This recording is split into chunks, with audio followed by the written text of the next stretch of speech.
পুলিশকে টিস্যুর মতো ব্যবহার করেছে আওয়ামী লীগ সরকার, এমন মন্তব্য করেছেন বৈষম্য বিরোধী ছাত্র আন্দোলনের অন্যতম সমন্বয়ক ও জুলাই স্মৃতি ফাউন্ডেশনের সাধারণ সম্পাদক সার্জিস আলম।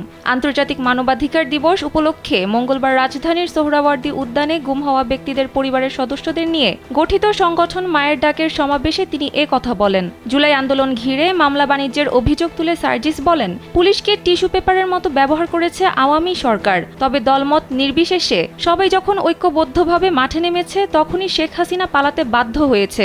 এখনও জুলাই আন্দোলন ঘিরে মামলা বাণিজ্য হচ্ছে, টাকার বিনিময়ে মামলা হচ্ছে এবং টাকার বিনিময়ে মামলা তোলা হচ্ছে। এজন্য পুলিশকে সাবধান হবার আহ্বান জানান তিনি।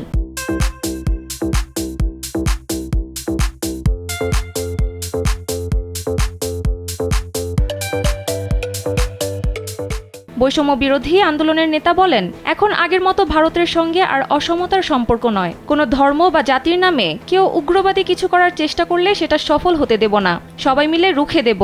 আমরা কাউকে আবার ফ্যাসিবাদ কায়েম করতে সুযোগ দেব না। ভারতের কেউ বা বাংলাদেশ বিরোধী কেউ যাতে ষড়যন্ত্র করতে না পারে, সেনাবাহিনীকে এ ব্যাপারে সজাগ থাকার আহ্বান জানান সার্জিস। মায়ের ডাক সংগঠনের আয়োজনে এই সমাবেশে ভুক্তভোগী ও তাদের পরিবারের সঙ্গে অংশ নেন দেশের বিভিন্ন রাজনৈতিক দলের নেতাকর্মীরাও।